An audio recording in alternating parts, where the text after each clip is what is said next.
लेकिन लोगों का ये कहना था कि जो राजा जयसिंह थे उन्होंने यहाँ पर बहुत सारी संपत्ति अपनी जो राजा महाराजाओं से उस टाइम पर लड़ाइयों के टाइम जीती वो यहाँ पर इकट्ठी करके जमा कर रखी थी, अंडरग्राउंड कर रखी थी। सन 1976 में जब इमरजेंसी देश में लगी तो उस समय की सरकार ने, गवर्नमेंट ने, इंदिरा गांधी जी ने यहाँ पर इसको पानी खाली करवाया गया और इसके बाद इसके अंदर से बहुत अरबों खरबों की संपत्ति निकाली गई और वो अपने अंडर कर ली।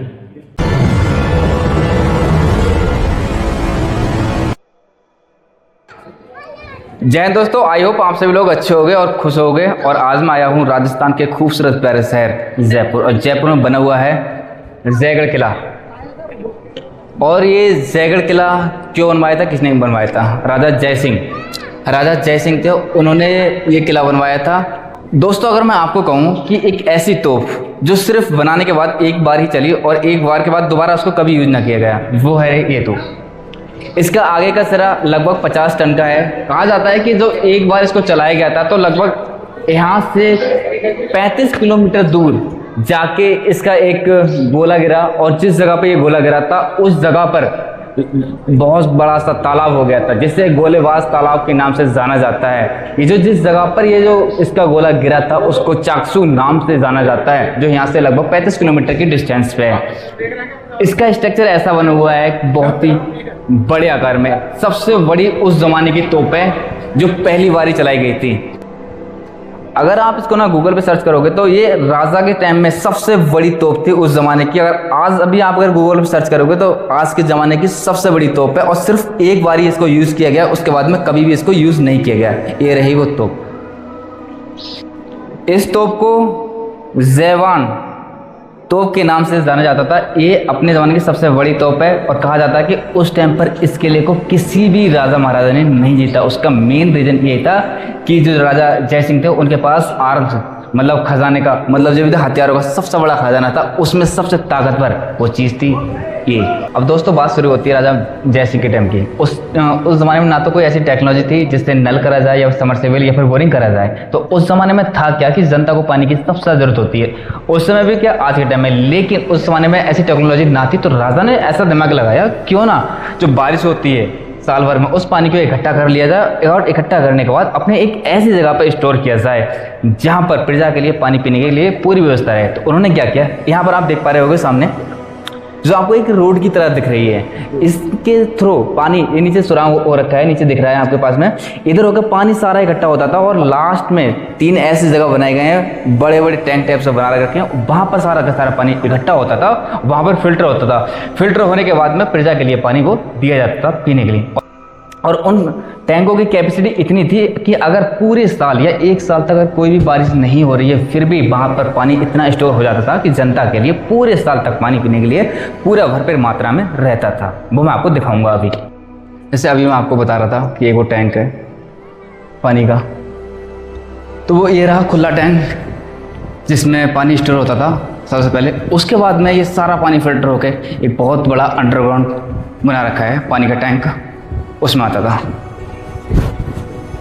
वो रहा पानी का टैंक, ये इतना बड़ा देख पा रहे हो आप, सारे के सारा अंडरग्राउंड पानी का टैंक था। अब वो इसका रहा ये, आप इसको पढ़ लेना ध्यान से। ऐसी तो बहुत चीजें होंगी जो अभी लुप्त हो गई, मालूम ही नहीं। अब इसके अंदर क्या बना हुआ है मैं आपको दिखाता हूँ। अभी पानी स्टोर होता था कैसे, क्या प्रोसेस थी इसकी।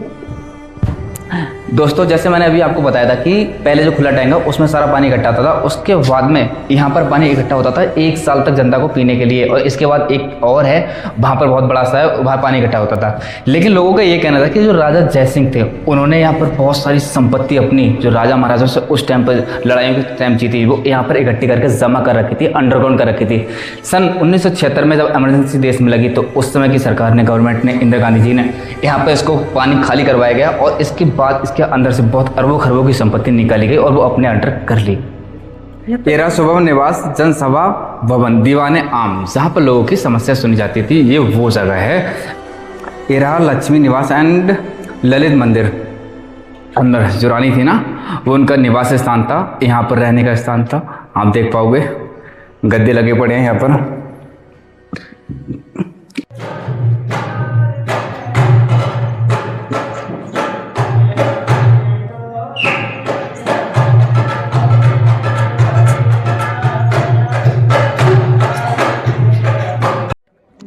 दोस्तों यहाँ पर बहुत सारी मूवी शूट हुई हैं, जैसे मैं आपको बताऊँ इस लोकेशन पे दबंग मूवी शूट हुई है सलमान खान जी की सॉन्ग, और वहाँ जो आप 3 देख रहे हो गेट ना, वहाँ पर तलाश मूवी शूट हुई है अमिताभ बच्चन जी की। और यहाँ पर एक बहुत ही खूबसूरत प्यारा सा सॉन्ग शूट हुआ है यहाँ पर, यार बदल ना जाना मौसम की तरह। धन्यवाद। ये रहा तोफ खाना जहाँ पर हम एंट्री लेने वाले हैं, तोफ खाना एंड बजरंग बाण तोफ।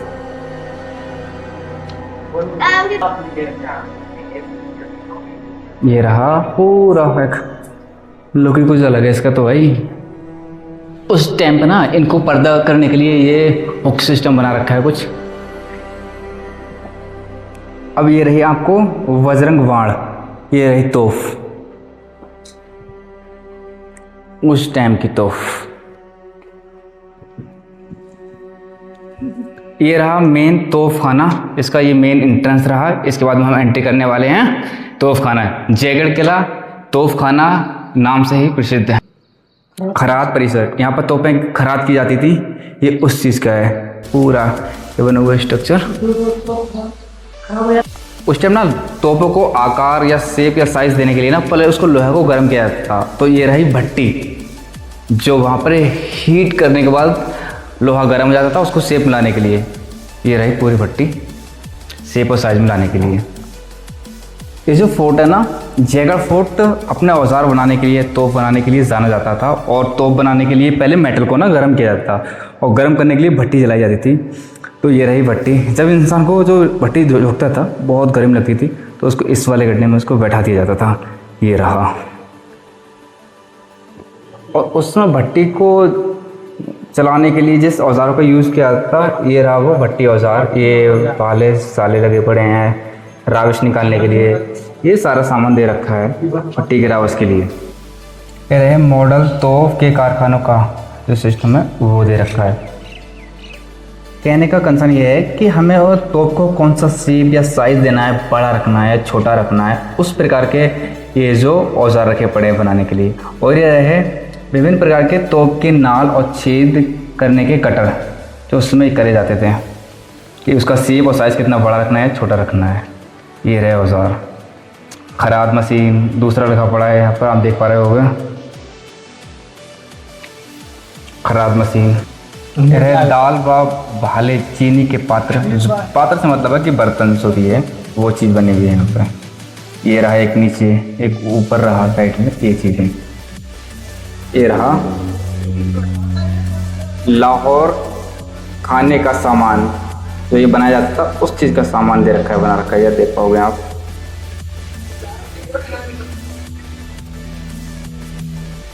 ये रहा रास्ता, और आप देख पाओगे नीचे बढ़ाई के औजार, जो कुछ बढ़ाई के लिए रंधने के लिए कोई चीज़ जरूरत पड़ती थी, ये वो औजार हैं। क्योंकि लोहार को भी ज़रूरत पड़ती है, बढ़ाई को ज़रूरत पड़ती है, तो ये वो सारे के सारे औजार हैं बढ़ाई। ये रहे लाहौर खाने के विभिन्न औजार, जो लोहार के लिए ज़रूरत पड़ती थी कि मेरे को किस किस मटेरियल की या मेरे को कौन कौन से औजार की नीड है, वो सारे के सारे औजार हैं जिससे तोप बनाई जाती थी। ये रहा वो पूरा कारखाने का एरिया जहाँ पर औजार बनाए जाते थे या फिर तोप बनाई जाती थी। दोस्तों वीडियो का कौन सा पार्ट आपको अच्छा लगा? अगर वीडियो का कोई सा भी पार्ट आपको अच्छा लगा हो तो कमेंट सेक्शन में ज़रूर अपनी राय दें। और आपको ओवरऑल इंडिया में कहीं की भी लोकेशन देखना चाहते हो तो आप कमेंट सेक्शन में आप जरूर लिख सकते हो। अगर आप चैनल पर पहली बार आए हो ना तो चैनल को सब्सक्राइब करना ना भूलें। अगर आप यूट्यूब पे देख रहे हो हमारे लिए तो सब्सक्राइब करें। अगर आप इंस्टाग्राम पे देख रहे हो तो फॉलो करना ना भूलें हमारे लिए। जय हिंद।